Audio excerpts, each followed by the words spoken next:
Chapter 1. We must obey God's law. We must obey God's law. The person who has come inside the kingdom of God must know and obey God's law. The basics must be known. God's command is the law of heaven. We must not know such law as a burden. Someone who knows it as a burden is someone whose relationship with God is far and distant. Even though it is difficult to abide by God's law, we must obey.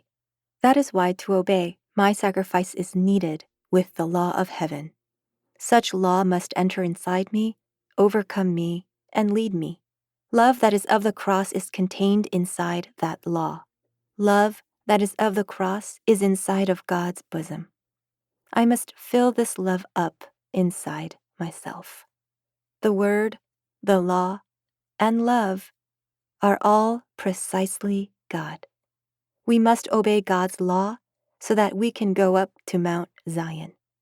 Zion is God's law entering inside me, overcoming me, and becoming revealed.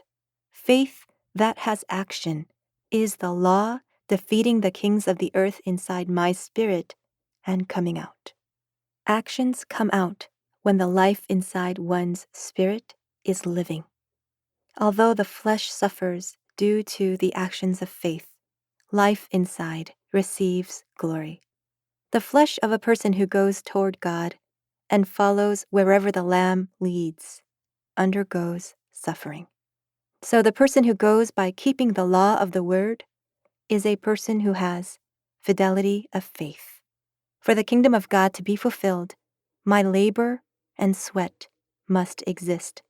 When the flesh moves due to truth, the kingdom of heaven continuously flourishes and extends. But if we do not obey God's law, we lose our joy. To lose joy is to lose truth.